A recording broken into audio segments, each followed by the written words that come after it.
Good evening, friends. This is your host to welcome you through the creaking door into the inner sanctum. Come in.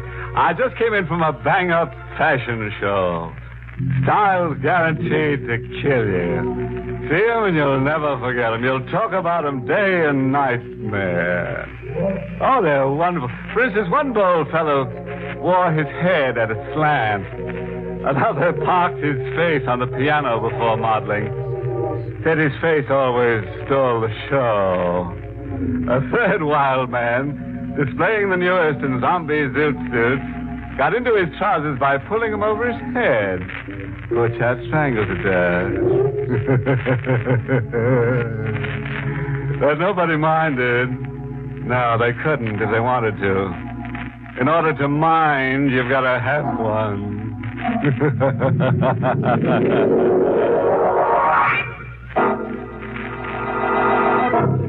Tonight's Inner Sanctum mystery, Wish to Kill, was written by John Robert and stars Carl Swenson, the role of John, with Miss Leslie Woods as Celeste.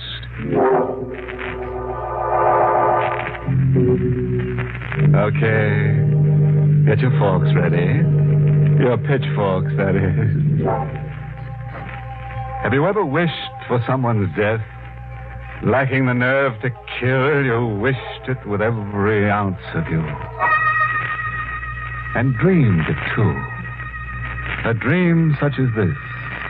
John Kellam's dream. She sleeps with a yellow pallor in her cheeks, yellow greed on her face, within reach of my hands. I get up and stand over her. Celeste, the person I hate. I touch her to waken her. I want her to wake up, to feel her, to witness her own death. Celeste. Wake up, Celeste.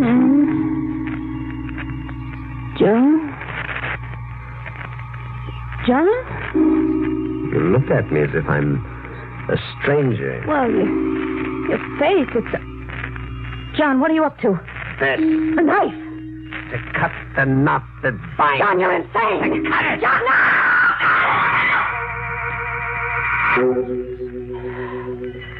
But it was just a coward's improbable dream, the tortured wish of a helpless man. The wish for her death floods my mind. I wish it with every ounce of me. I can think of nothing else. Nothing else. We motored to the country, and the hum of the car is a single word throbbing in my brain. Murder, murder, murder, murder, murder, murder, murder. John, I had a dream last night. Frightening dream. Woke me up. After that, I couldn't sleep all night. What was your dream about? Well, someone was hovering over me. I was about to die at the point of a knife. Who was hovering over you? I don't know. I tried to identify him, but his features were blurred and kind of unclear, and Now, who would want to murder me? Could someone wish my death? You could. I could want my own death? Yes. Well, now you're either teasing or you're being absurd. Neither. But why should I want my own death? Self-dislike. Your own rottenness sickens you. Your own crimes shock and appall you. My own rottenness? And crimes? What crimes? Your crime against me. I'm a middle-aged man and you're young. Marriage was to be an equal partnership into which you brought youth and beauty and I wisdom and money. That was our understanding. But you cheated me.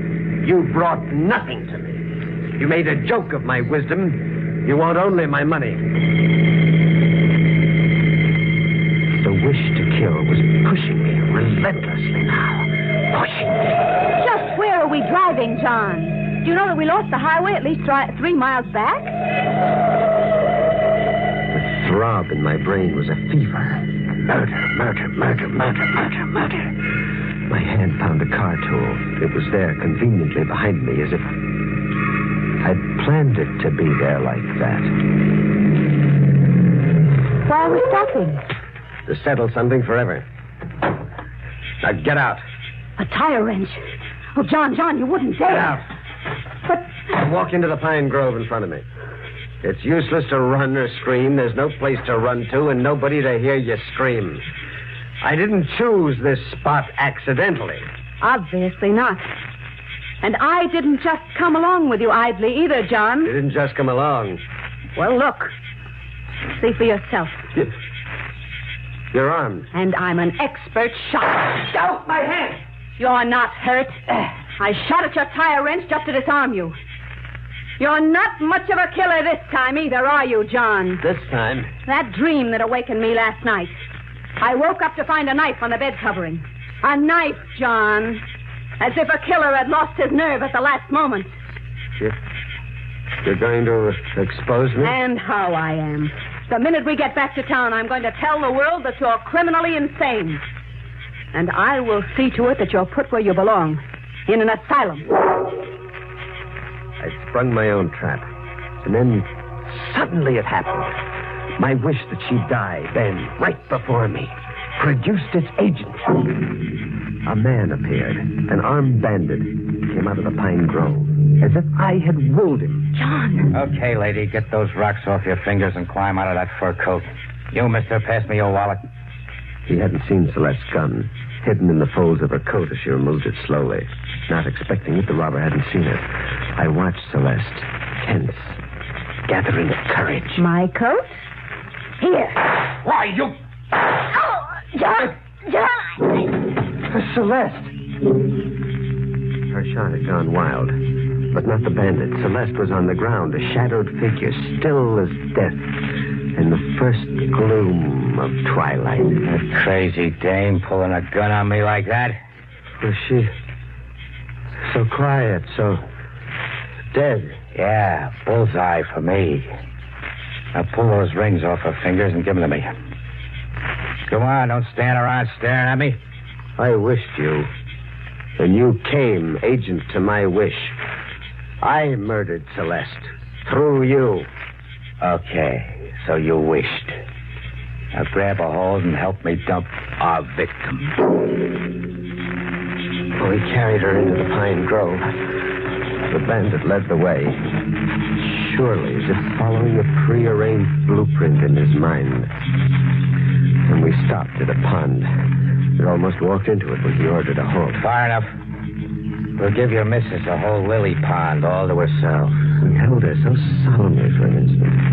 And in that instant, I could feel the world tremble under my feet. Okay. Heave. Celeste!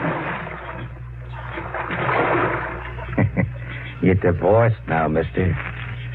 Like the lady enough to remarry her? Huh?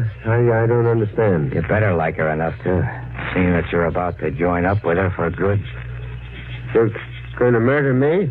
Just shut you up. No, I won't ever betray you. I swear I never will. I wanted her dead. And I want you dead. In the gloom, I couldn't see the gun leveled at me, but I could feel it like a live thing throbbing against me. Again, I could feel the world tremble under my feet like a rumbling earthquake erupting and hurling me through space. I ran. Run and you'll make dying a lot tougher for yourself. Two shots had misfired in the gloom. I was untouched, whirling into deeper space. I outran a third shot. The knife was my shield, my armor against death.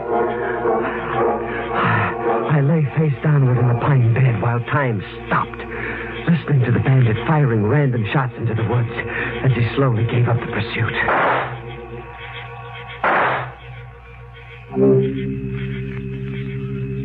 Soon, for a long time, there were no sounds, no rustling in the thickets, no shots. My mind was an adding machine, totaling a column of numbers. 5 bullets. And the one that had killed Celeste, 6. He fired 6 bullets. And now there were no more. I'd won. I'd saved my life. I'd won. But then, when the darkness emptied silently into the ghostly gray of dawn, I saw her, Celeste, specter of death in a wet dress that dripped like great beads of tears falling. She She was standing over me. Celeste. You're safe, John.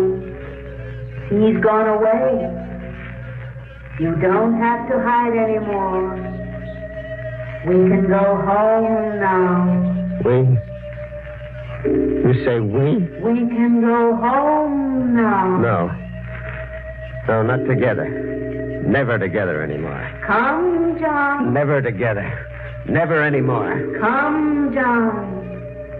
Come home, John. Alone. I'll go alone. You're dead. You're at the bottom of the pond. Dead. You hear that?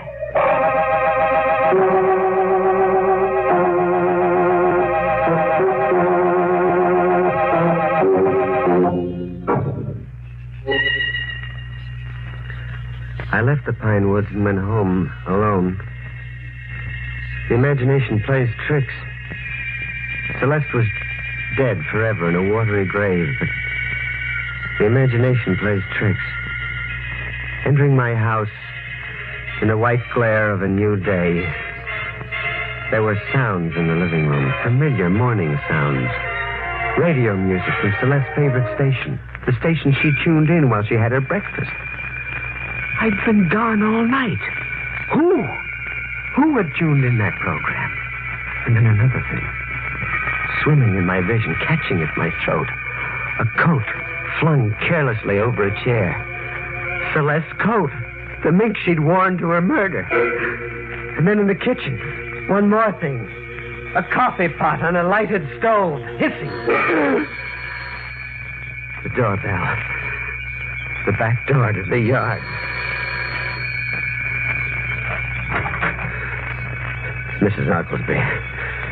An old lady with no life of her own, only everybody else's. Our neighbor next door. Good morning, Mr. Kellum. Mrs. Oglesby? Come to give back the sugar I borrowed this morning. And thank Mrs. Kellum for me. Yes, The sugar you borrowed this morning? Well, that's what I said.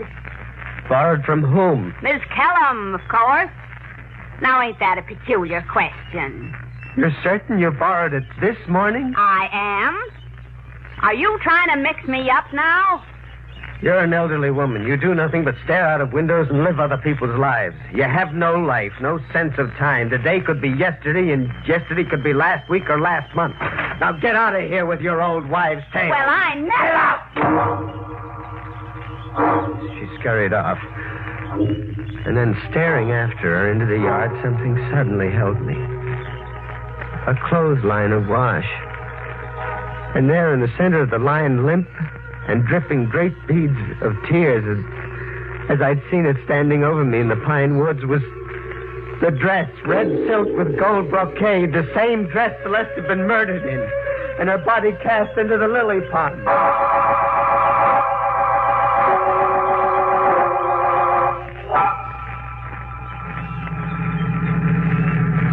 I went back to the scene of murder.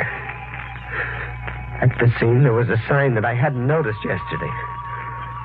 A large construction sign fringing the neck of the pine grove. A sign that read Harristown, now building. The Seymour Harris Construction Company. There was a fleet of trucks and cranes and men, and scores of men. An iron bulldozer shearing through the pine trees, leveling them. And I called to a man holding an engineer's construction plan. You, over there, engineer. Yes? What's going on? Read the sign. Yeah, I know. But those bulldozers, you intend leveling the whole pine grove? Yeah, we do. Goes back less than a quarter mile. Just a day or so's work for those bulldozers. It's a funny, out-of-the-way place for a housing development. Well, land's cheaper, for one thing. Well, it's spotted with stagnant pools, mosquito-infested. Spotted? You don't know the pine grove, mister. There's just one pond, shallow lily pond in there. We'll get that drained and leveled off with fill in a jiffy. Hey, you sound like you hate to see those pine woods go. What, are you sentimental about them or something?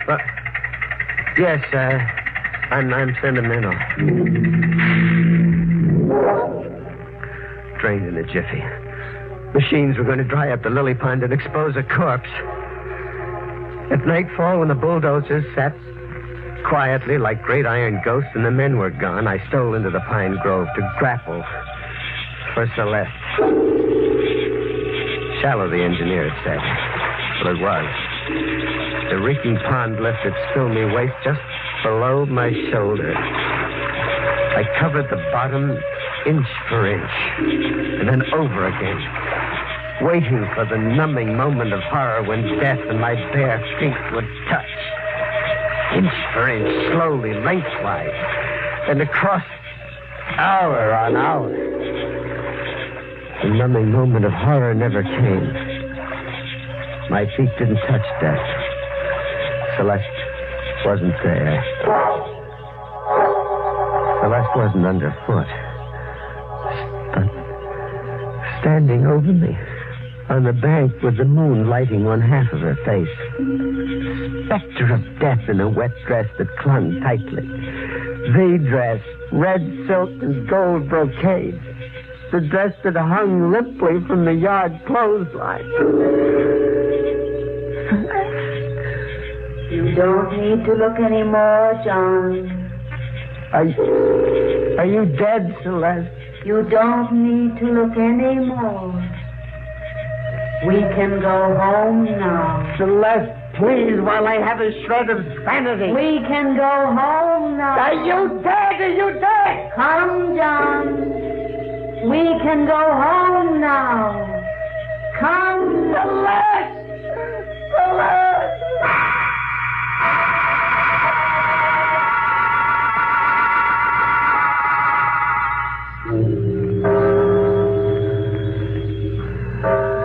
I went home. Alone. Midnight. The lights are on brilliantly. I'd left the house in darkness and music. Radio music. The radio tuned into Celeste's favorite evening station. And other things, old familiar things, nightly routines, my slippers and robe and pipe waiting, and a table of snacks, cheeses, crackers, red wine set before the fireplace.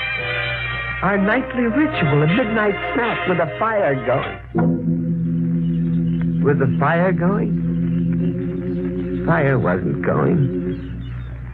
Fire couldn't. The fireplace was bricked up, newly bricked with fresh cement. Fresh cement still moist to the touch. Cement still soft, huh? You. The killer himself. I looked up who you were. In your wallet, Mr. Kellum. The fireplace. Out of commission from now on. Unless you want to answer to a murder charge, partner. You willed me, remember? You murdered your missus through me. Well, then Celeste is? Behind those bricks. How? I got a look at that construction sign last night and went back for the body. You were a day late catching on to the danger we were in when they got around to draining off that lily pond. Not we. We. Your missus is behind those bricks, so you'll always remember it's we down the line. You murdered Celeste. I wanted her dead, but you murdered her. I have nothing to fear from the police. Haven't you now? How do you think I happened to be up there at the Pine Grove at the right time? What? How you happened? Should I know? I'll remind you. You hired me to waylay you and your missus. The come on was all the jewelry she was going to wear, plus $1,000 I was going to find in your wallet. You don't remember? No, I don't remember. Tell that to the police. But Celeste isn't dead. Now, where'd you get that brainstorm? I saw her in the Pine Grove twice. She spoke to me. You're crazy in the head. She's been here in this house preparing breakfast, setting out my slippers, robe, this table of snacks. I did all that, Kellum. I was having fun with you. Softening you up in the head so you'd go to the bank for me regularly and often. You did all that? That's right. No. Celeste lives. I hired you, yes, that much I believe, but you told Celeste. You joined with her. You joined her scheme to drive me insane, to steal my money. That's a nice idea. Too bad the lady is dead. No, she lives. You shot at her, but she didn't die. You missed deliberately. We dropped her in a shallow pond less than 5 feet deep that you could get up and steal out of in the darkness. You're as balmy as a bedbug. But we're going to do business. cash on the line from now on. I had but one course now. One course only. I could have no safety, no life ever. Sooner or later, he'd kill me. Police department.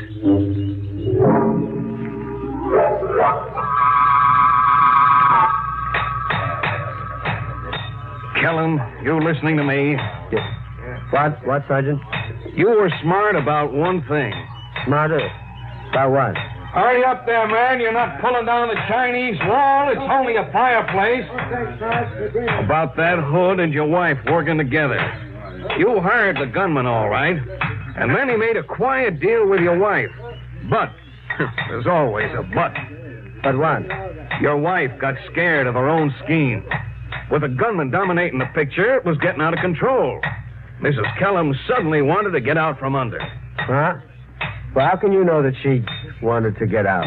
I do know. You see, I was on my way here anyhow, just when you telephoned headquarters. You don't get it, huh?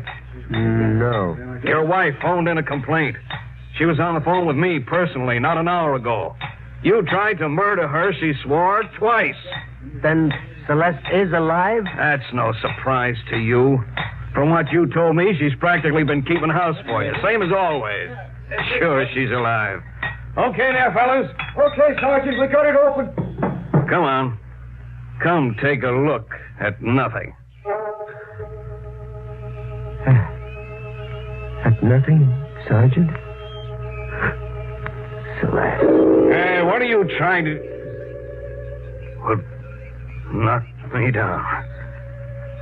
She is in there.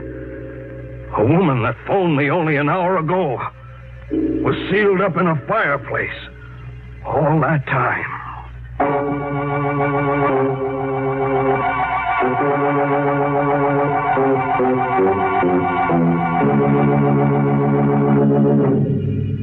Bricked up in the fireplace. You know, that's really doing your all to keep the home fires burning. Celeste was simply crazy about housekeeping. Imagine getting up out of your grave to wash dishes. Let's sum up the domestic life of the Kellums in a limerick, shall we? There once was a cook named Celeste, whose cuisine met every test. She could toss up a dish that was simply delish. But hubby's goose was the dish she cooked best.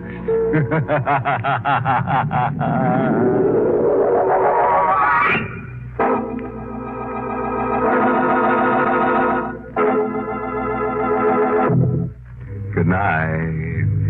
Pleasant dreams.